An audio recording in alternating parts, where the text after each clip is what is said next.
समस्या लेके आता है, समस्या आने देता है।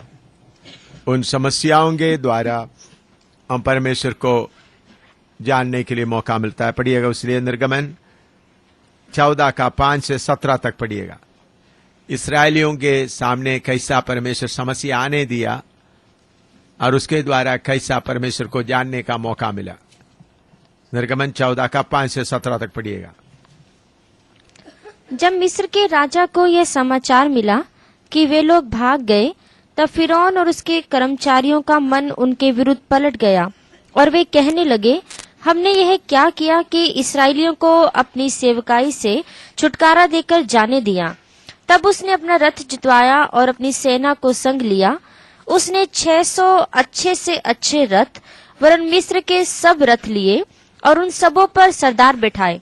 और यहोवा ने मिस्र के राजा फिरौन के मन को कठोर कर दिया, सो उसने इसराइलियों का पीछा किया। परंतु इसराइली तो बेखटके निकले चले जाते थे, पर फिरौन के सब घोड़ों और रथों और सवारों समेत मिस्री सेना ने उनका पीछा करके उन्हें, जो पिहाहिरोत के पास बाल सपोन के सामने समुद्र के तीर पर डेरे डाले पड़े थे, जा लिया। जब फिरौन निकट आया, तब इस्राएलियों ने आंखें उठाकर क्या देखा कि मिस्री हमारा पीछा किए चले आ रहे हैं। और इस्राएली अत्यंत डर गए और चिल्लाकर यहोवा की दुहाई दी। और वे मूसा से कहने लगे, क्या मिस्र में कब्रें ना थी जो तू हमको वहां से मरने के लिए जंगल में ले आया है?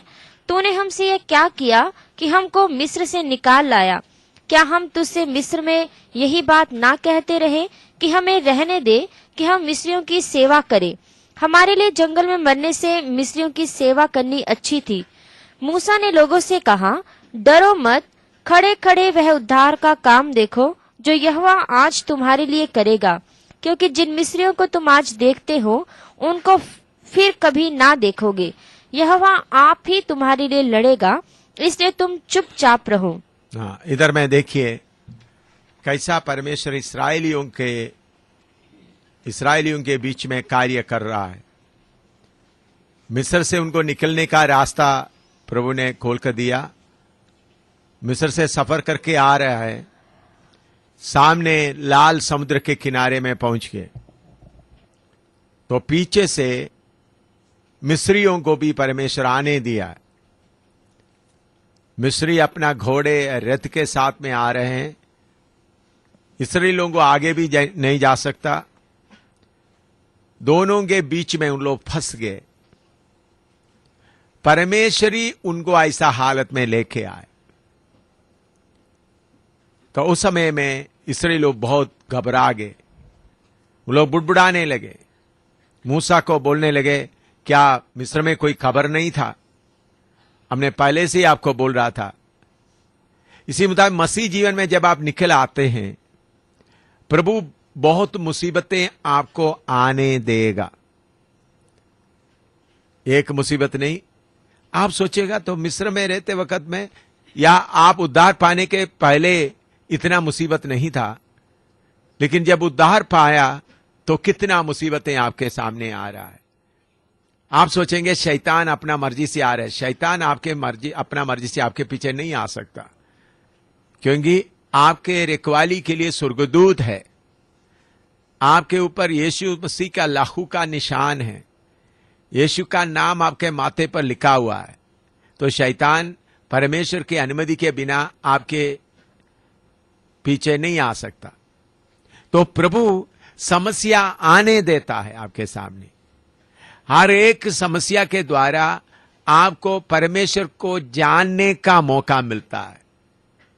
और समस्या नहीं आएगा तो परमेश्वर को नहीं जानने का मौका मिलेगा। हमने दाऊद के बारे में सीखा है, अगर शेर, सिंह और भालू नहीं आते तो उनको परमेश्वर का शक्ति कितना है करके उनको मालूम नहीं होना था, वो भी जब जंगल में अकेला में रहते समय में। इसी मुताबिक आपका जीवन में चारों तरफ घेरा हुआ हालत में आएगा। भजन संहिता 66 में हम पढ़ते हैं, 66 का 10 से पढ़िएगा। Psalm 66, 10 to 12।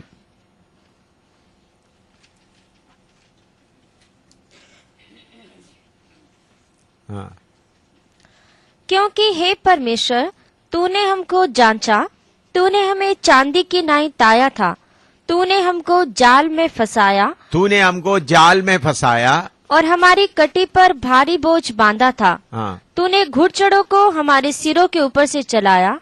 हम आग और जल से होकर गए, परंतु तूने हमको उबार के सुख से भर दिया है। हाँ, छुड़ाने वाला परमेश्वर कभी आपको क्या करेगा? जाल में फंसाएगा। तो आप सोचेंगे शैतान कर रहा बोल के, आप यीशु का लहू की जय, यीशु का लहू, शैतान दूर हो जाओ करके बोलते बेकार लड़ते रहेंगे। बेकार ऐसा लड़ने के जगह में आप क्या काम करना है? प्रभु, एक क्यों आप होने दिया? आपने हमको आगे पीछे कैसा गैर कर रखा है। भजन संहिता लिखने वाला दाऊद भजन संहिता 139 में लिखे, 139 में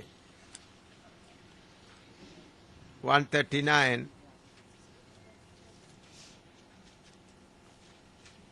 उसका 5 पढ़िएगा। भजन संहिता 139 का 5। तूने मुझे आगे पीछे घेर रखा है, तूने मुझे आगे पीछे घेर रखा। हाँ, और अपना हाथ मुझ पर रखे रहता है। हाँ, तूने मुझे आगे पीछे क्या किया है? घेर के रखा है, ताकि आगे को भी नहीं जा सकते, पीछे को भी नहीं जा सकते। इस्राएली लोग इसी मुताबिक आ गया। आगे लाल समुद्र है, पार करने के लिए उनके पास किश्ती वगैरह कुछ नहीं है। करीबन 32 लाख लोग हैं। कितना किश्ती है? किश्ती कुछ नहीं, आज समुद्र है, समुद्र में किश्ती का काम नहीं चलेगा। पीछे पूरा फरो का फौज आ रहा है, अपना पूरा 600 रेत और बहुत पूरा उनका सेना पूरा लेकर फरो राजा खुद ही आ रहा है। आगे भी नहीं जा सकते, पीछे भी नहीं जा सकते, दाहिने बाएं भी नहीं जा सकते। ऐसा परमेश्वर कभी आपको क्या करेंगे? घेर करके। ये भी आप समझना। तो ये परमेश्वर का हाथ है करके नहीं समझेगा तो आप उपवास बैठेगा, प्रभु शैतान को हटा दे, शैतान को हटा दे, शैतान को हटा दे, शैतान को मेरे मार्ग से हटा दे करके बोल के आप रोना शुरू करेगा। तो आप रोने के जगह में परमेश्वर, आपने मुझे घेर कर रखा, इससे आपके बारे में जानने के लिए मुझे मौका आप देना चाहता है। प्रभु कृपा दे, फसल दे, ताकि इस घटनाओं के द्वारा मैं आपको जान सकूं। आप कितना बाइबल में आप शुरू से लेकर पढ़ेंगे तो बहुत ही जगह में आपको वचन मिलेगा। आप उसका निर्गमन 14 का 15-16 पढ़िएगा। तब यहोवा ने मूसा से कहा, तू क्यों मेरी दुहाई दे रहा है? इस्राएलियों को आज्ञा दे कि यहाँ से कूच करे, और तू अपनी लाठी उठाकर अपना हाथ समुद्र के ऊपर बढ़ा, और वह 2 भाग हो जाएगा। तब इस्राएली समुद्र के बीच होकर स्थल ही स्थल पर चले जाएंगे। ऐसा मुसीबत लाने के पहले परमेश्वर क्या कर सकता था? पहले ही लाल समुद्र को 2 हिस्सा करके रख सकता था। प्रभु का धन्यवाद हो। इस्राएल के सामने परमेश्वर लाल समुद्र को 2 हिस्सा कर दिया। इस्राएल उसके पीछे निकल कर आगे गए, और उसका 26 से 29 तक पढ़िएगा। फिर यहोवा ने मूसा से कहा, अपना हाथ समुद्र के ऊपर बढ़ा कि जल मिस्रियों और उनके रथों और सवारों पर फिर बहने लगे।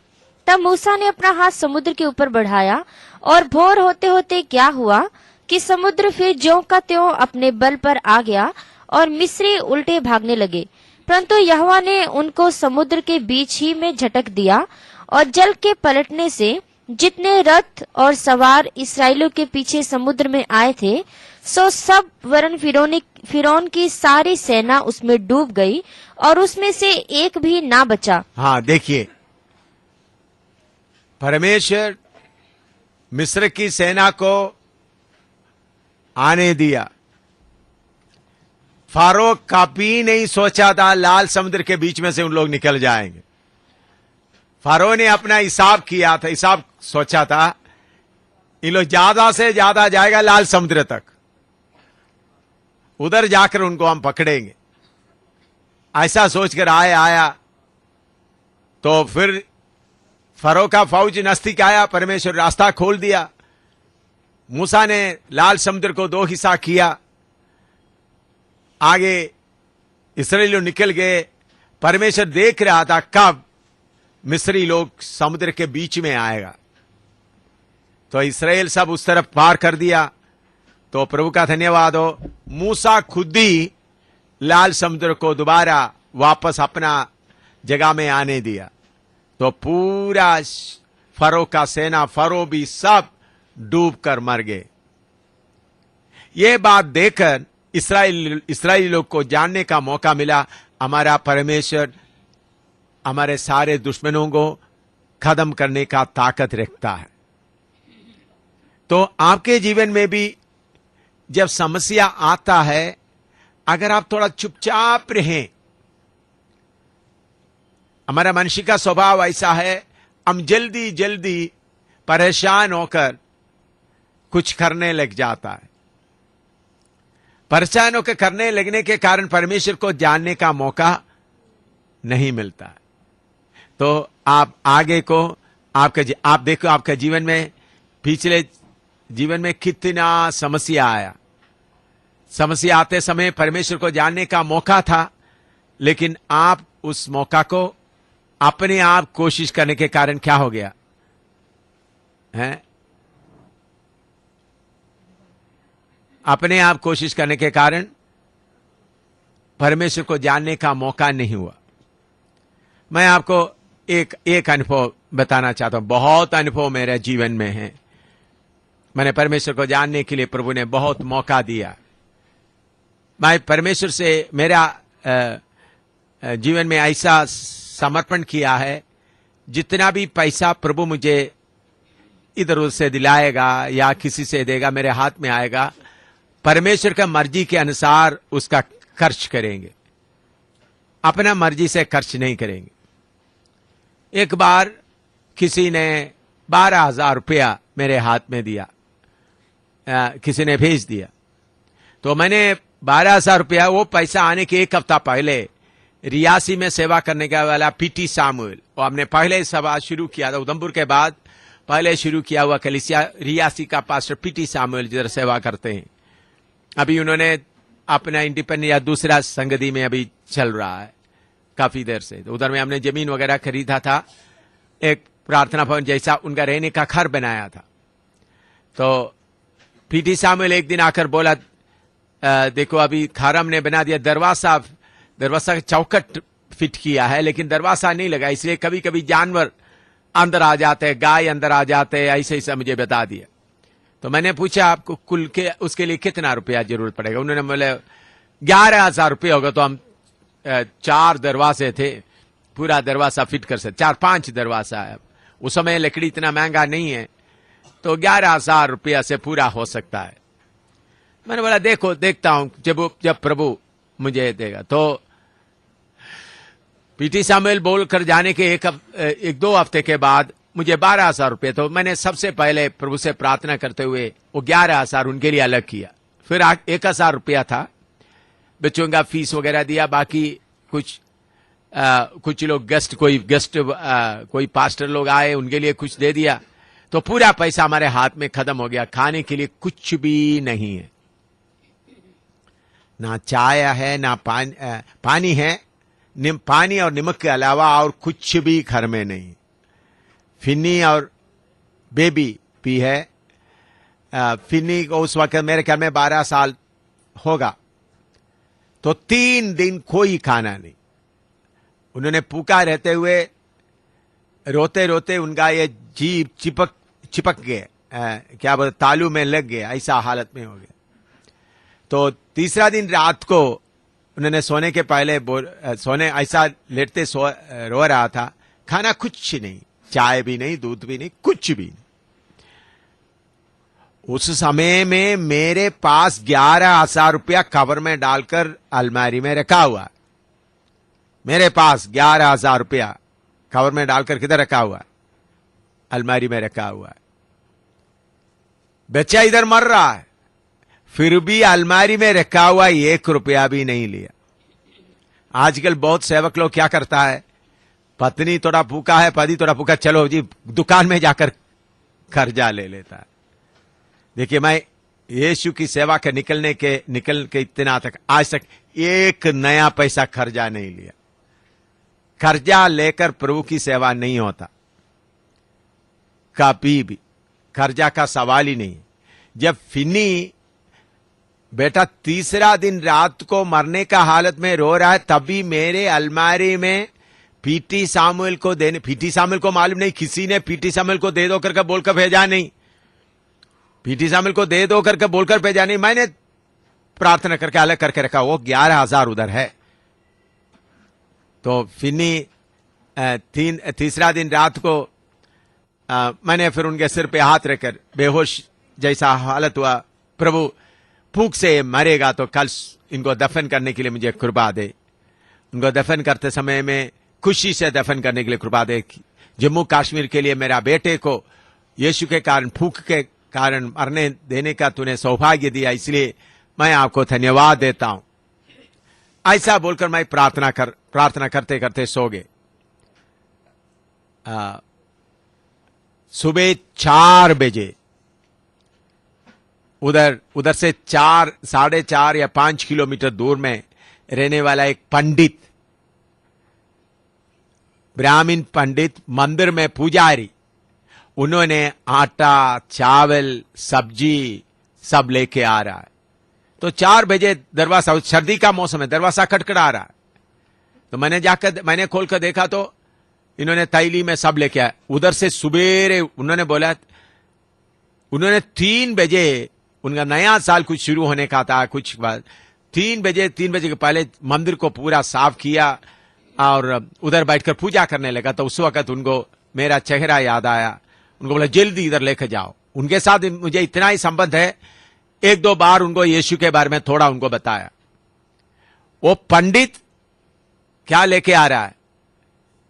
आटा, चावल सब लेके आ रहा है, रात को पैदल चलकर।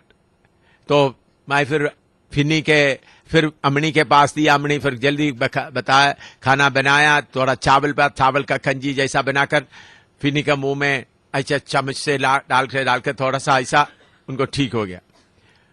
उस दिन 12 बजे करीबन पीटी सामुएल आ गया। तो पीटी सामुएल आ गया तो मैंने बोला, ब्रदर प्रभु का धन्यवाद हो, आपको आज मैं खाली हाथ से नहीं भेजूंगा।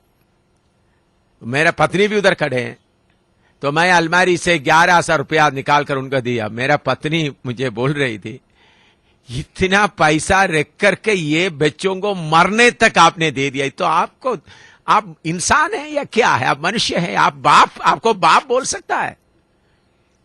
ऐसा मेरा पत्नी बोल रहे थे। मैंने बोला कोई बात नहीं, ये बच्चा आपसे जन्म लिया है, ऐसा बोलने लगा। क्योंकि बच्चा क्या हो रहा है? मरने काल का। अगर उस समय में मैं वो 11,000 रुपया लेकर के, प्रभु तेरा धन्यवाद हो, वो पीटी सामुएल को मालूम ही नहीं, पैसा किसी ने भेजा भी नहीं, तो मैं उसमें से 100 रुपया लेकर के कार्य करेगा तो मेरा परमेश्वर मंदिर में बैठने वाला ब्राह्मण को भी लेके आने का शक्ति रखने वाला करके मुझे अनुभव हो सकता था। बोलो, मंदिर में ईसाई नहीं, मसीह लोग नहीं लेके आए, मंदिर में रहने वाला पुजारी लेके आए।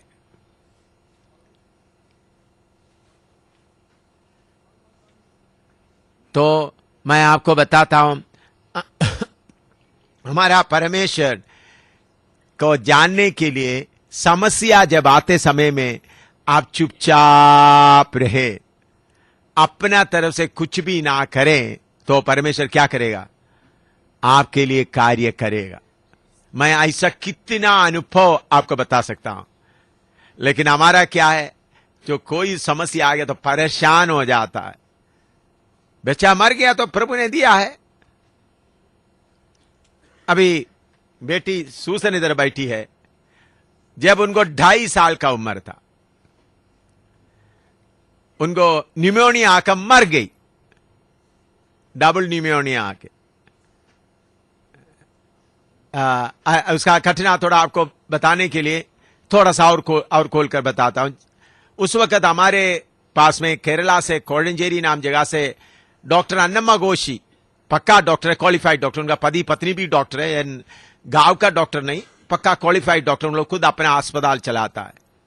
वो विश्वास में आ गई, उन्होंने जम्मू कश्मीर में आया तो हमारे साथ थोड़ा सा सेवा करने के लिए, वो भी और 3-4 बहन लोग थे। मैं कहीं बाहर सेवा के लिए जाके 1 हफ्ते के बाद आया तो सूसन मरने का हालत में सांस खींच रहा है। तो डॉक्टर अन्नम्मा घोषी बोला, ये तो आपका बेटी को डबल निमोनिया है, मर रहा है, उनके अंदर कोई जान नहीं, अभी मर रहा है, मरने वाला है, अभी ज्यादा से ज्यादा थोड़ा सा ही देर जिंदा रहेगी, क्योंकि मैं देख रहा हूं। मैंने बोला कोई बात नहीं। तो मैं रात को पहुंचा तो सुबेरे प्रार्थना भवन में दीवार के साथ मैं ऐसा बैठकर, सूसन को 2.5 साल को मेरा गोदी में रखा था, शॉल में रखकर मैं गोदी में ऐसा रखकर मैं बैठकर प्रार्थना कर रहे थे। तो मेरा पत्नी और बाकी डॉक्टर अन्नम्मा घोषी और 3-4 सिस्टर थोड़ा सा 4-5 फुट 6-7 फुट आगे ऐसा राउंड में बैठे हुए हैं। मैं दीवार के पीछे ऐसा सहारा लेकर ऐसा बैठकर प्रभु का धन्यवाद दे रहा था। तो ऐसा मैं प्रार्थना करते वक्त में 2-3 बार सूसन बेबी लंबा सांस खींच लिया, हाथ पांव सीधा कर दिया, मुझे मालूम हो गया मर गई। तो मैंने थोड़ा सा हाथ पांव पकड़ के तो सांस पूरा बंद हो गया। मैं एकदम मेरा पत्नी को सूसन मर गया करके नहीं बोला, मैं शोर से उनका मुंह बंद कर दिया। मैंने प्रभु से प्रार्थना कर, प्रभु आज थोड़ी देर के बाद दोपहर को मैं सूसन को दफन करना है, दफन करते समय मुझे प्रचार करना है, प्रचार करते समय तो मेरा गला रुकना नहीं, मुझे फसल दे। मैं खुशी से मेरा बेटी को, मुझे 2-3-4 बेटी नहीं, एक ही बेटा एक ही बेटी है, तो प्रभु खुशी से इनको दफन करने के लिए मुझे कृपा दे। ऐसा मैं उनके लिए प्रार्थना, इनको जिंदा करो करके प्रार्थना नहीं कर रहे थे, प्रभु मुझे कृपा दे, ऐसा प्रार्थना करते। एक बूंद आंसू भी नहीं आया, अम्मी को भी नहीं बताया। मैं फिर ऐसा सोचा तो मैं इसको छोटा सा पेटी बनाएंगे, पेटी में लेकर रखेंगे, कोई गाड़ी में लेकर तो उधर में खड्डा खोदना पड़ेगा, खड्डा खोदने के लिए किसी का मदद लेना पड़ेगा, प्रभु कृपा दे। और उस वक्त में कौन सा वचन पढ़ना है, भजन संहिता से कौन सा वचन पढ़ना है, ऐसा बात मेरा दिमाग में चल रहा है। मैं प्रार्थना भी कर रहा है, प्रभु कृपा दे। ऐसा चलते चलते करीबन 25 मिनट 30 मिनट पूरा नहीं हुआ तो ऐसा तो मुझे मैं उसके बीच में मैं शरीर देख रहा हूं पूरा ठंडा हो रहा है, ठंडा होते होते ठंडा हो गया पूरा, मुंह भी पूरा, प्राण निकल गया। कोई तो करीबन आधा घंटा पूरा नहीं हुआ रहा तो तुम्हारा बेटी जिंदा है। ऐसा तो मैं शॉल उठा के ओढ़ कर देख रहे तो बेटी हंस रही है। मैंने खड़ा कर दिया तो जाकर अम्मी वगैरह रोते रोते प्रार्थना, मर गया करके मैंने उनको बताया नहीं, तो रो रहे प्रभु। डॉक्टर अन्नम्मा घोषी भी सबको मरेंगे, तो बेटी जाकर के मम्मी के सर में आकर मम्मी मम्मी बुला रहे, वो तो उन्हें झटका देकर तो बेटी खड़ी है, हंस रही है पूरा तंदुरुस्ती के साथ। प्रभु का धन्यवाद, आज भी जिंदा आपके बीच में बैठी है, मैं प्रभु का बहुत धन्यवाद देता हूं। तो उस वक्त मैं परेशान होकर रहेगा तो क्या होगा, प्रभु इसको जिंदा करो करके मैं प्रार्थना नहीं किया। आप ये नहीं सोचना प्रभु मेरे बेटी को जिंदा करो, नहीं, मैं एक शब्द भी नहीं बोला प्रभु इनको जिंदा करो। मैंने बोला प्रभु इसको दफन करते समय में मेरा गला, मैं प्रचार करते समय में मेरा गला रुकना नहीं, मुझे रोना नहीं आना, ये नहीं, मैं खुशी से मुस्कुराते हुए उसको दफन करना है, उसके लिए मुझे कृपा दे। मेरा दिमाग चल रहा था कौन सा पेटी लकड़ी कहां से लाएंगे, क्या करेंगे, और इसको ले जाने के लिए कुछ गाड़ी का बंदोबस्त करना पड़ेगा, कहां तो गड्ढा खोदने के लिए किसको भेजेंगे, ये सारे बात मेरा दिमाग में चल रहा था। लेकिन आज आपके बीच में जिंदा बैठी है, प्रभु का अच्छा सेवक बनकर बैठी हुई है, मैं प्रभु का बहुत धन्यवाद देता हूं।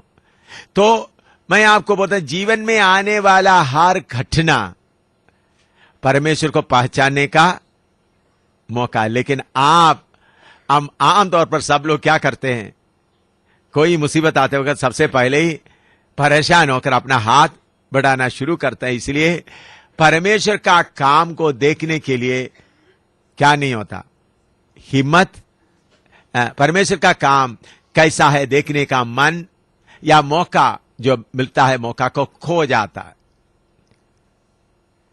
इसी मुताबिक और एक इसराइल के बारे में और एक बात भी मैं आपको बताना चाहता हूं।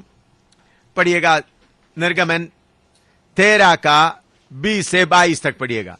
निर्गमन 13 का 20 से 22 तक।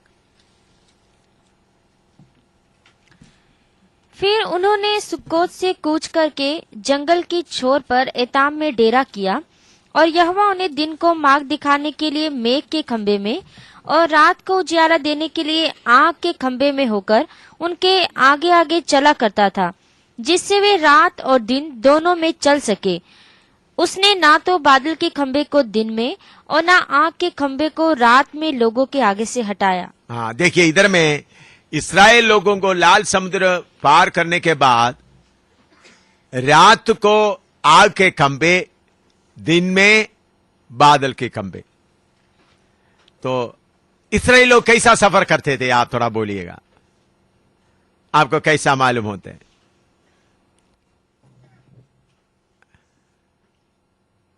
इस्राएल लोग करीबन 32 लाख लोग, कैसा उन लोग सफर करते थे? आपने कभी सोचा है? उन लोग रात को सो जाते थे, दिन में उठकर सुबह रोज सफर शुरू कर देते, ऐसा है ना? हैं? बोलो। मेरे प्यारों, प्रभु ने मुकर्रर किया हुआ जगह में पहुंचने तक चाहे दिन और रात तो चलते रहा।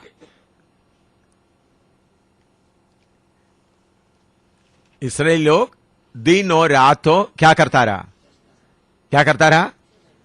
आपका दिमाग में कैसा है? दिन में चलते होंगे, रात को सोते होंगे, ऐसा ही सोचता है ना? हैं? एक एक जगह में जगह पहुंचने तक जिधर बादल रुक जाता है, आग का खंबा रुक जाते, तब तक क्या करता रहे? चलते रहे।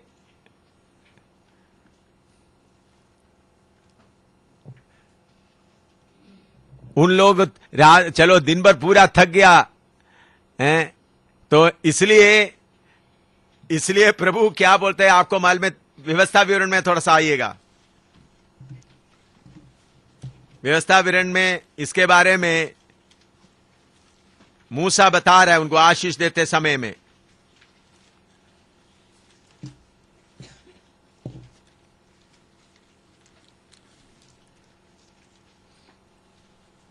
उसका 8वां अध्याय में आइएगा, उसका दूसरे आयत से लेकर पढ़िएगा। व्यवस्था विवरण 8 का दूसरा आयत से। और स्मरण रख कि तेरा परमेश्वर यहोवा उन 40 वर्षों में तुझे सारे जंगल के मार्ग में इसलिए ले आया कि वह तुझे नम्र बनाए और तेरी परीक्षा करके यह जान ले कि तेरे मन में क्या क्या है। तेरा मन में क्या है? परीक्षा करके तेरा मन में क्या क्या है। हाँ। और कि तू उसकी आज्ञाओं का पालन करेगा व नहीं। हाँ। उसने तुझको नम्र बनाया और भूखा भी होने दिया। फिर वह मन्ना जिसे ना तो तू और ना तेरे पुरखा ही जानते थे, वही तुझको खिलाया। हाँ। इसलिए कि वह तुझको सिखाए हाँ। कि मनुष्य केवल रोटी ही से नहीं जीवित रहता, हाँ। परंतु जो जो वचन यहोवा के मुंह से निकलते हैं उन्हीं से वह जीवित रहता है। हाँ। इन 40 वर्षों में तेरे वस्त्र पुराने ना हुए। सुनिएगा, 40 साल में तुम्हारा वस्त्र क्या नहीं हुआ? पुराना नहीं हुआ। हाँ। और तेरे तन से भी नहीं गिरे, थन से भी नहीं गिरे, और ना तेरे पांव फूले। हाँ। चलते चलते, दिन रात चलते चलते तुम्हारा पांव फूलने भी नहीं दिया। अब ये नहीं सोचना 40 साल तक लगातार चलते रहे, ऐसा नहीं। बीच बीच में प्रभु उनको रोक देते थे, लेकिन जब जिधर बादल आगे चलता रहे या आग का खंबे चलते रहे, इस्राएल क्या करते रहे? चलता रहा। आप थोड़ा सा बता दो, उनका ये 40 साल का कपड़ा पुराना नहीं हुआ, उसे आप क्या समझते हैं? क्या समझते हैं? समझ लो एक बच्चा मिस्र से जब शुरू किया उसका 2 साल, 40 साल के बाद उसका उम्र कितना हो गया? कितना साल? 42 साल। उधर से मिस्र में निकलते समय उनका कपड़ा कितना कितना लंबा था? हैं? 2 साल का बच्चा समझ लो 2 फुट का है। अभी 42 साल है तो उनका लंबाई कितना हो गया? हैं? तो कपड़ा कितना टाइट हो गया होगा? आदमी लंबा हो गया, कपड़ा वही 2 फुट का है। बोलो, कभी सोचा आपने? मेरे प्यारों, जैसा उनका शरीर बढ़ता गया कपड़ा भी बढ़ता गया। आप विश्वास कर सकते हैं? हैं? 2 साल का बेटा जब उसका एक एक इंच बढ़ते समय कपड़े का भी लंबाई क्या हो रहा है? बढ़ता जा रहा है। 40 साल उधर में लिखा है कपड़ा पुराना भी ये हुआ होगा। नहीं भाई, ये तो हम तो ये 40 साल इतना लाखों लोग लेके जाए उनको कपड़ा खरीदने के लिए। कौन सा छुट्टी? हमारा लोग सब छुट्टी का दिन, इतवार का दिन जाकर रहे जा, तो पुराना कपड़ा कौन सा दुकान के पास जाना पड़ेगा?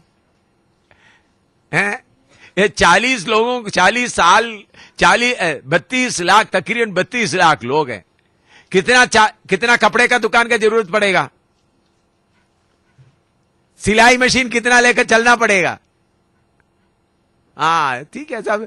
और क्या है, रूबेनगाज से टेलर शॉप चल रहा है, चलते चलते मशीन भी घुमा रहा है? ऐसा नहीं। हमारा परमेश्वर क्या किया? उनका कपड़ा क्या, इधर में लिखा वचन थोड़ा पढ़ो, उसका 4था वचन, विश्वास करता है तो। इन 40 वर्षों में तेरे वस्त्र पुराने ना हुए। तुम्हारे वस्त्र क्या नहीं हुआ? पुराने नहीं हुआ। हाँ। और तेरे तन से भी नहीं गिरे। हाँ। और ना तेरे पांव फूले। तुम्हारा पांव फूले। हालेलुया। लगातार चलता रहा। मैं एक बार उधमपुर में रहते वक्त एक हमारा 2-3 सेवक लोग, उनका थोड़ा विश्वास थोड़ा पक्का नहीं था। हमेशा आते वक्त उनका फटा हुआ पैंट पहन के आते थे, तो मैं हमेशा आते वक्त कुछ कुछ मेरे पैंट हुए देते। तो एक सेवक 2-3 बार ऐसा, उनका फटा हुआ पैंट के जगह में नया पैंट के लिए मैं पैसा इंतजाम किया, फिर भी उन्होंने 2 महीने के बाद वही पहन कर आ गया। तो मैंने बोला, मेरे एक पैंट था 18 साल में इस्तेमाल कर रहा था, 18 साल हो गया था। मैंने बोला भाई देखो मेरा ये पैंट 18 साल का। तो ये एकदम उन्होंने आकर मेरे हाथ से छीन लिया, मुझे ये पैंट चाहिए। आप इसको 18 साल, ये पैंट 18 साल तक 18। आप ये नहीं सोचना अभी मेरे पास पैंट गिनती में ज्यादा है, उस वक्त 2, 1-2 या ज्यादा 3 भी मुझे याद नहीं, बाकी ऐसा था। तो 18 साल वो पैंट क्या करता रहा? इस्तेमाल करता रहा। मुझे कोई बड़ी बात नहीं। इस वचन में लिखा है तुम्हारा कपड़ा क्या नहीं हुआ। ये बातें बस कहानी है, इसमें कौन सा सच्चाई है? आप जो बोलते हैं चलता रहा, कपड़ा भी बढ़ता रहा। अभी समझ लो ये शर्ट पहना, पहले तो छोटा इतना ही था, फिर बाद में इतना हो गया, तो वो कैसा बढ़ सकता है? हाँ, आप मैंने एक कैसा सीखा है, आप छोटा एक बच्चे को आपके पास रख लो, देख लो, जैसा बढ़ता है उनका नाखून बढ़ता है, उनका आंख बढ़ता है, उनका कान बढ़ता है, उनका शरीर का एक एक अंग बढ़ता जाता है। इसी मुताबिक तो आप बोलेंगे उसके लिए तो जीवन है, खाना खुराक खाता है, इसलिए तो कपड़े के लिए कहां से खुराक है? बच्चे के लिए तो आप दूध पिलाते हैं, इसलिए दूध खाते पीते। भाई सर्वशक्तिमान परमेश्वर इतना शक्ति रखता, इतना चिंता रखता है कि इस्राएली लोगों का कपड़ा भी क्या नहीं हुआ, तन से ना गिरे। उनका कपड़ा पुराना नहीं हुआ, उनका पाव सूचा भी नहीं है। क्या पाव क्या बोलते हैं सर? फूला नहीं या सूजन नहीं हुआ है। हाँ, ये सच होगा। कितने लोग विश्वास करते हैं सच सच में ऐसा ही हुआ है? हाँ, थोड़ा लोगों का थोड़ा शक भी लग रहा है, ये तो विश्वास करना थोड़ा मुश्किल है। तो आप बोलते हैं प्रभु हमारे सामने थोड़ा करके दिखाएं तब फिर हम विश्वास करते हैं। अगर आप सब विश्वास, आप बोलेंगे हम विश्वास नहीं करते तो मैं विश्वास करूंगा। आप सबके सब। आपको मालूम है कितने बार मेरा जो महिंद्रा वान डीजल के बिना चला? एक बार नहीं, 2 बार नहीं, 10 बार नहीं, डीजल के बिना चला। कैसा पंजाब में काफी चलते समय हम सोचे थोड़ा तेल लेंगे जाके, तो तेल का उस वक्त इतना डीजल का नहीं होता था, बंद है। तो देखा रात पर पूरा चलता रहा, एक बूंद डीजल भी नहीं डाला। एक बार नहीं, कितने बार। फिर हमारा पुराना टीम बोले तो हमको डीजल खरीदने का भी जरूरत नहीं है। एक बार नहीं, कितने बार। मेरा एक पुराना स्कूटर था, आप लोगों को मालूम, पोंडी वगैरह उसका गवाह है। 1974 में खरीदा, एक बार भी ओवरऑल नहीं किया। 30 साल इस्तेमाल करने से भी क्या नहीं हुआ, ओवरऑल नहीं किया। बाद में किधर में बेचा? वो गबाड़ी में बेचा, क्योंकि 15 साल के बाद रजिस्ट्रेशन नहीं कर सकता, तो रजिस्ट्रेशन नहीं हो रहा। फिर भी इधर चलाता रहा, एक बार भी इंजन, फिर इधर में आकर इंजन खोलना पड़ा। बाद में मैंने बोला तो खोलो भाई, कितने साल के बाद। फिर उन लोग बोल रहे थे ये स्कूटर, कुछ लोग इंजन खोला वो दे, मुझे हमको दे दो। मैं स्कूटर स्टार्ट करते समय बोलता था ये यहोवा परमेश्वर के तरफ से मैं लिया हुआ इस्राएल का जूता पुराना नहीं हुआ तो ये भी पुराना चलते रहना। हमारा गाड़ी में कितने बार, एक बार नहीं कितने बार डीजल के बिना चलता रहा। हालेलुया। मेरे ख्याल में पास अंशराज को भी कैसा कुछ अनुभव हुआ है? हाँ, हालेलुया, हालेलुया। तो मैं पेट्रोल डीजल बिल्कुल नहीं, गाड़ी स्पीड से चल रहा, फुल टैंक की तरह, टैंक पूरा खाली है, गाड़ी चलता रह रहा है। तो मेरे साथ वाला लोग बोला इंजन बंद नहीं करना, ये कहीं इंजन बंद करे दोबारा स्टार्ट नहीं हो तो क्या होगा। तो एक बार हम चलते चलते रात पर पूरा चलते, उस वक्त मैं ही खुद गाड़ी चलाता था, मैं काफी गाड़ी चलाता था। तो कहीं प्रचार होने के बाद रात को मैं, उन लोग गीत गाते रह गए था, मैं गाड़ी खुद चलाता था, स्पीड में चलाता था। उन लोग बोले तो चलते चलते जब आधी रात कहीं जाए तो कोई चाय पीने का, तो उन लोग बोला गाड़ी बंद मत करो, गाड़ी बंद करने से आगे स्टार्ट नहीं होता। तो कोई बात नहीं, देखता हूं। गाड़ी बंद कर दिया, चाय वगैरह पिया, उठ कर बैठकर स्टार्ट। तो उन लोग, कुछ लोग रोने भी लगे, पुराना टीम के लोग।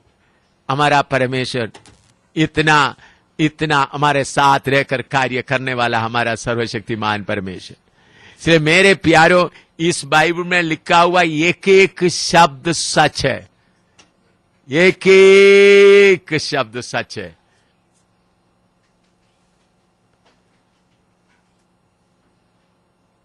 तो इस्राएली लोगों को परमेश्वर इसी तरीके से, अद्भुत तरीके से चलाया।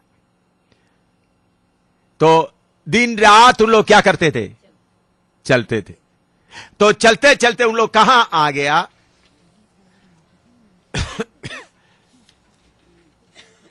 15 का 22 और 23 पढ़िएगा। 15 का 22 और 23।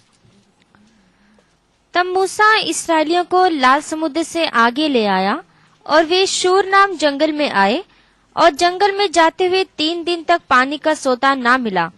फिर मारा नाम एक स्थान पर पहुँचे, वहाँ का पानी खारा था, उसे वे ना पी सके, इस कारण उस स्थान का नाम मारा पड़ा। देखिए, इस्राएली लोग चलते समय में दिन में क्या है? बादल की खंबे, रात को आग का खंबे। तो ये आगे आगे चल रहा है। आगे आगे चलते समय 3 दिन क्या नहीं मिला? पानी नहीं मिला। कितने हजार बच्चे हैं, जानवर है, कितने, करीबन 32 लाख लोग हैं। हिसाब के अनुसार देखें तो तकरीबन 32 लाख लोग हैं। इतने लोगों के लिए कोई पानी नहीं, बच्चे भी प्यासे और जानवर भी है, भेड़ बकरियां भी है। हालत क्या होगा? एक दिन में पानी नहीं मिले तो कैसा होगा? आपका बच्चे को अगर 2 घंटे आप पानी नहीं दिया तो बच्चे का हालत क्या होगा? तो लगातार 3 दिन पानी नहीं। फिर उसके बाद एक जगह में आया मारा, उधर भी पानी क्या है? खारा। कौन उधर तक लेके आए? आग का खंबा रात को, बादल दिन में।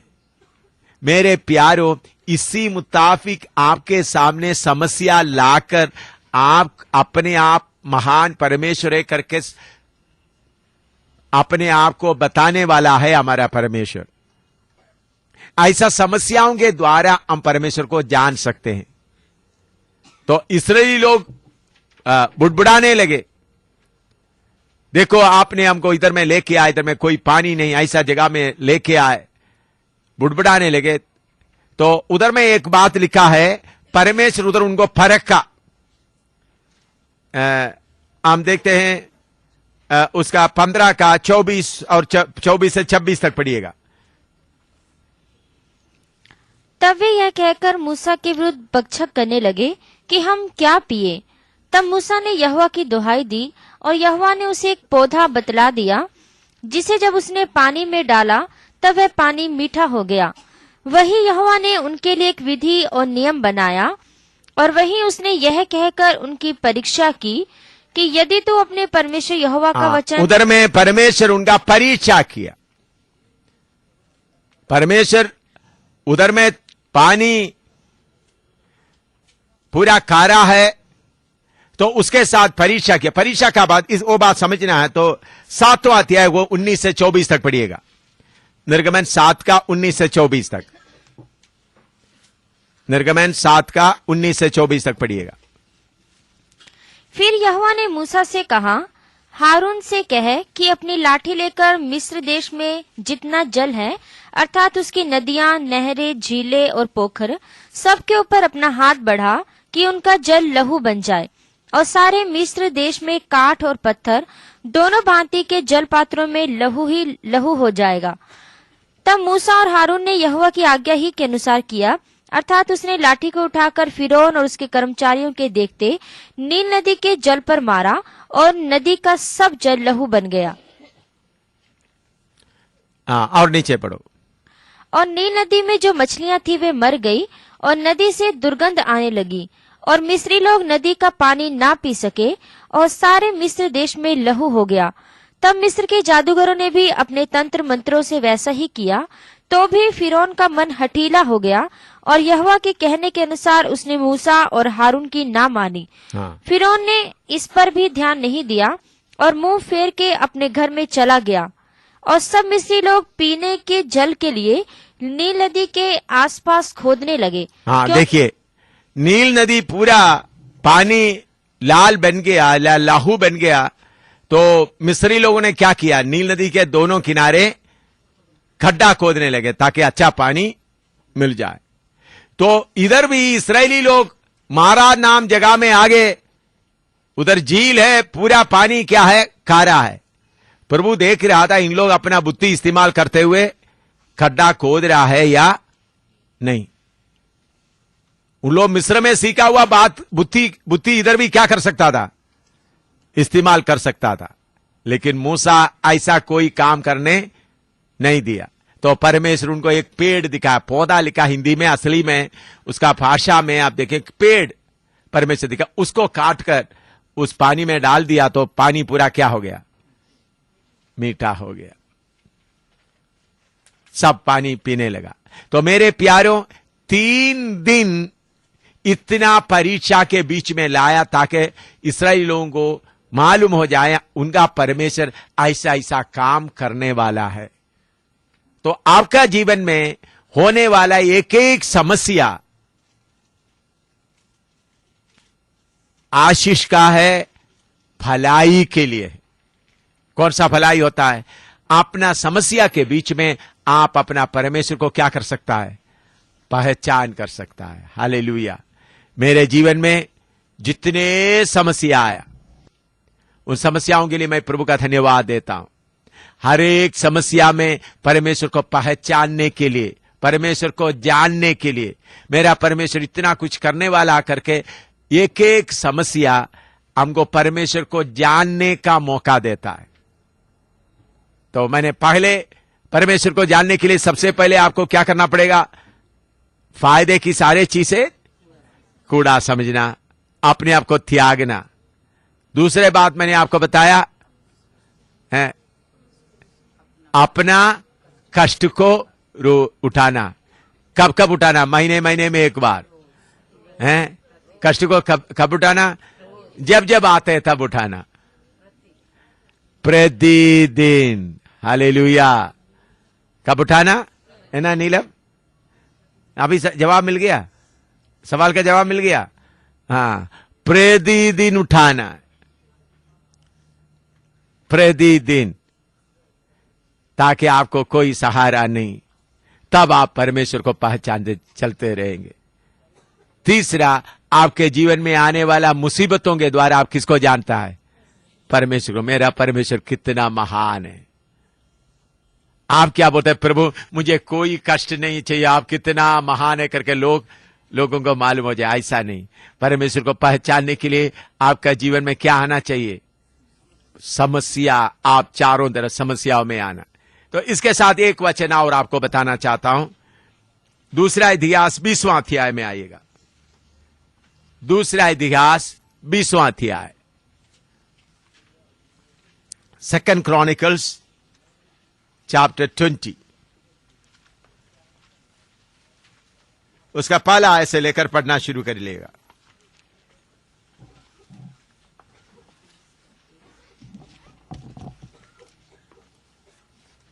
दूसरा इतिहास 20 का पहला आयत से। इसके बाद मोआबियों और अम्मोनियों ने और उनके साथ कई मुनियों ने युद्ध करने के लिए यहोशापात पर चढ़ाई की। तब लोगों ने आकर यहोशापात को बता दिया कि ताल के पास से अदोम देश की ओर से एक बड़ी भीड़ तुझ पर चढ़ाई कर रही है। बड़ी भीड़ तुम पर चढ़ाई कर रही है। और देख, वे हसास सोनता मार तक, जो एनगदी भी कहलाता है, पहुंच गई है। तब यहोशापात डर गया और यहोवा की खोज में लग गया और पूरे यहूदा में उपवास का प्रचार करवाया। पुराने जमाने में राजा लोग क्या करते थे? एक राज्य दूसरे राज्य के साथ लड़ाई के मौसम है, खेल का मौसम, उसी मुताबिक पुराना जमाने में क्या होते थे? लड़ाई। तो सारे लड़ाई जाकर दूसरा देश में जाकर जीत करके उनको लूट कर ले आएगा। लूट कर ले आकर 1 साल पूरा खाएगा, फिर जाएगा कौन सा देश को लड़ाई करे। ऐसा पुराना समय में होते, हिंदुस्तान में भी ऐसे होते थे। तो इधर में इस्राएल के खिलाफ अमोनी और मोआबी चढ़ने आ रहा है। तो यहोशापात बहुत ही डर गए। तो उसके जल्द पढ़कर आगे पढ़ते जाइएगा जल्दी। हाँ। सो यहूदी यहोवा से सहायता मांगने के लिए इकट्ठे हुए, वरन वे यहूदा के सब नगरों से यहोवा से भेंट करने को आए। तब यहोशापात यहोवा के भवन में नए आंगन के सामने यहूदियों और यरूशलेम की मंडली में खड़ा होकर यह कहने लगा कि हे हमारे पितरों के परमेश्वर यहोवा, क्या तू स्वर्ग में परमेश्वर नहीं है? और क्या तू जाति जाति के सब राज्यों के ऊपर प्रभुता नहीं करता? और क्या तेरे हाथ में ऐसा बल और पराक्रम नहीं है कि तेरा सामना कोई नहीं कर सकता? हे हमारे परमेश्वर, क्या तूने इस देश के निवासियों को अपनी प्रजा इस्राएल के सामने से निकालकर इन्हें अपने मित्र इब्राहिम के वंश को सदा के लिए नहीं दे दिया? वे इसमें बस गए और इसमें तेरे नाम का एक पवित्र स्थान बनाकर कहा कि यदि तलवार या मरी या अकाल व कोई और विपत्ति हम पर पड़े तो भी हम इसी भवन के सामने और तेरे सामने, तेरा नाम तो इस भवन में बसा है, खड़े होकर अपने क्लेश के कारण तेरी दुहाई देंगे और तू सुनकर बचाएगा। और अब अमोनी और मोआबी और सेर के पहाड़ी देश के लोग, जिन पर तूने इसराइल को मिस्र देश से आते समय चढ़ाई करने ना दिया और वे उनकी ओर से मुड़ गए और उनको विनाश ना किया, देख वे ही लोग तेरे दिए हुए अधिकार के इस देश में से, जिसका अधिकार तूने हमें दिया है, हमको निकालकर कैसा बदला हमें दे रहे हैं। हे हमारे परमेश्वर, क्या तू उनका न्याय ना करेगा? यह जो बड़ी भीड़ हम पर चढ़ाई कर रही है, उसके सामने हमारा तो बस नहीं चलता और हमें कुछ सूझता नहीं कि क्या करना चाहिए, परंतु हमारी आंखें तेरी ओर लगी हैं। और सब यहूदी अपने अपने बाल बच्चों, स्त्रियों और पुत्रों समेत यहोवा के सम्मुख खड़े रहे। तब आसाप के वंश में से यहीजेल नाम एक लेवीय, जो जकरिया का पुत्र और बनाया का पोता और मतन्याह के पुत्र येल का परपोता था, उसमें मंडली के बीच यहोवा का आत्मा समाया और वह कहने लगा, हे सब यहूदियों, हे यरूशलेम के रहने वालों, हे राजा यहोशापात, तुम सब ध्यान दो। यहोवा तुमसे यों कहता है, तुम इस बड़ी भीड़ से मत डरो और तुम्हारा मन कच्चा ना हो, क्योंकि युद्ध तुम्हारा नहीं परमेश्वर का है। कल उनका सामना करने को जाना, देखो वे सीस की चढ़ाई पर चढ़े आते हैं और यरूएल नाम जंगल के सामने नाले के सिरे पर तुम्हें मिलेंगे। इस लड़ाई में तुम्हें लड़ना ना होगा। हे यहूदा और हे यरूशलेम, ठहरे रहना और खड़े रहकर यहोवा की ओर से अपना बचाव देखना। हाँ, देखिए इधर मैं आप पढ़कर सुनाया, ज्यादा समय आपका खर्च करने के लिए मैं नहीं चाहता हूं। जल्दी ये बात बताना चाहता, बताकर फिर अगला विषय की ओर जाना। इसराइल के खिलाफ इतना देश जोर कर चलकर आ रहा है, उन लोग लड़ाई के लिए कोशिश नहीं कर रहा है, उपवास घोषणा कर दिया। दूसरा फौजी पूरा क्या कर रहा है, मोआबी और अमोनी सब बड़ा युद्ध करने के लिए आ रहा है। इसराइल अब बैठकर क्या कर रहा है, क्या कर रहा है? जितना शरीर का ताकत है वो भी उपवास के कारण इसराइल कमजोर होता जा रहा है। जो दुनिया की लोगों का काम और हमारा काम बिल्कुल उल्टा है। उधर में खाना खाकर थकड़ा होकर हथियार लेके आता है, इधर में क्या कर रहा है, खाना छोड़कर बैठा हुआ है। इधर में उसका 17 दोबारा पढ़िएगा। इस लड़ाई में तुम्हें लड़ना ना होगा, तुम्हें लड़ना ना होगा। हे यहूदा और हे यरूशलेम, ठहरे रहना, ठहरे रहना। जब आपके चारों तरफ बहुत मुसीबतें आते वक्त अगर आप परमेश्वर की उपस्थिति में ठहरे रहेगा तो क्या कर सकेगा, परमेश्वर को जानने का मौका मिलेगा। हाँ, और नीचे पढ़िए, पढ़ते जाइए।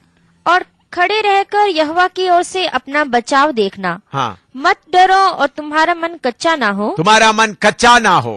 कल उनका सामना करने को चलना, हाँ, और यहोवा तुम्हारे साथ रहेगा। हाँ, कल उनको सामना करने के लिए चलना। कैसा सामना करता है देखना, नहीं पढ़िएगा।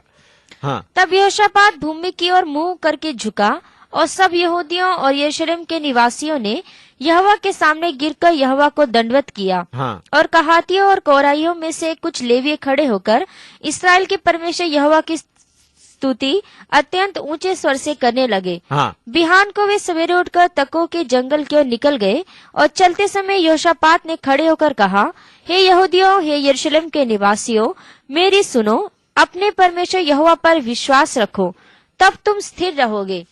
उसके नबियों की प्रतीत करो, तब तुम कृतार्थ हो जाओगे।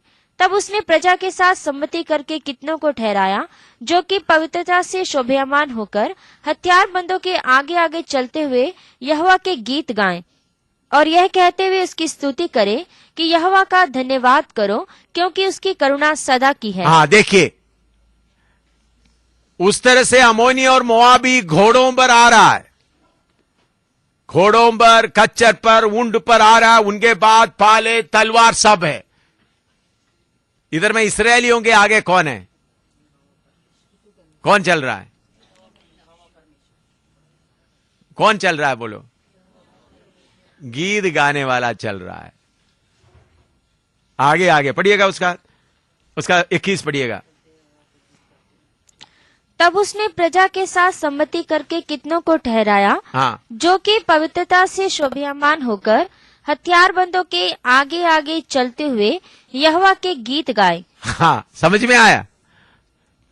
उन लोग बंदूक लेके, बंदूक नहीं, तलवार लेके आ रहे हैं, उस वक्त बंदूक नहीं, फाले लेके आ रहा है, हर किस्म का लड़ाई के लिए घोड़े के ऊपर सफर करके आ रहा है। इधर में क्या कर रहा है, परम पिता की हम स्तुति गाए, गीत गा के जा रहा। समझ में आया?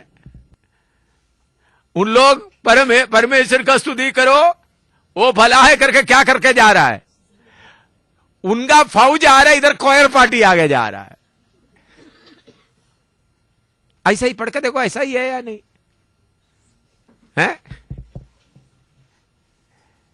उन लोग बड़े कई साइज को पूरा घोड़े के ऊपर बड़ा सफर करके आ रहा है, इधर में लोग क्या कर रहा है, परमेश्वर का स्तुति हो, धन्यवाद हो करके क्या करते जा रहा है? यह है मसीह जीवन। इन लोगों को पूरा कब्जा करके ले जाने के लिए, लूट कर ले जाने के लिए आ रहा है उन लोग। तो यहोवा का लोग, उन लोग बपतिस्मा नहीं लिए थे, पवित्र आत्मा नहीं पाए थे, फिर भी कम से कम नबियों ने बोला हुआ, उन लोग बोल के अनुसार उन लोग क्या किया। तो आप लोगों को गीत गाने के लिए आगे लगेगा तो आपका नजर किधर रहेगा? उनका फाले, उनका घोड़ा आएगा तो हमारे ऊपर चढ़ जाएगा, तो हम क्या करेंगे? हालेलुया। ये है परमेश्वर को जानने वाला लोग करने का काम। उन लोग गीत गाते गए तो क्या हो गया? वह भाई से पढ़िएगा।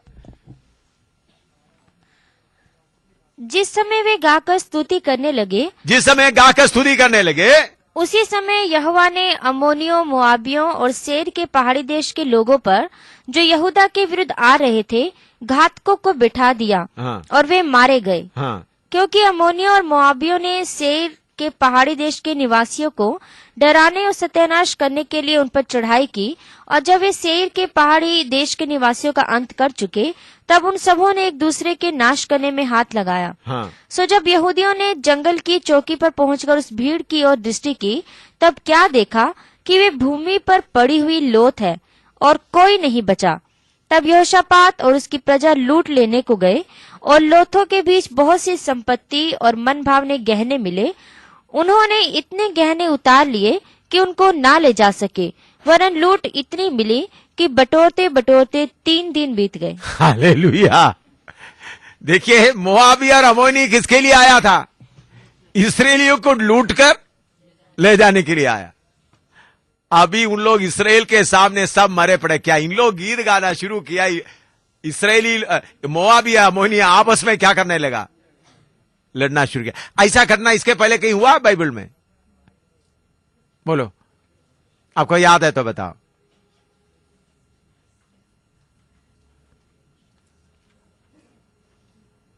जल्दी याद है तो बताओ। मिद्यानियों के खैमे के चारों तरफ जिदोन और उनका 300 चारों तरफ खड़ा हो गया। उनके पास कोई तलवार नहीं था, उनके पास सिर्फ नरसिंगा था और मसाले थे। मिद्यानी सब लड़ मरे। कैसा लड़ा? आपस में लड़ा। आपको मालूम है हमारा जीवन में कितने बार मसीह हमारे लोग हमको खिलाफ लड़ने के लिए आने वालों के खिलाफ हमने लड़ाई डाल दिया। कितने बार उन लोग आपस में लड़कर कितने जगह में, जम्मू में भी हुआ, आपस में लड़कर हट गया। तो मेरे प्यारों, हमारा परमेश्वर को तब इस्राएली लोग अभी क्या है, कितना बड़ा फौज आएगा तो भी हम ताली बजा के जाने से क्या हो सकता है?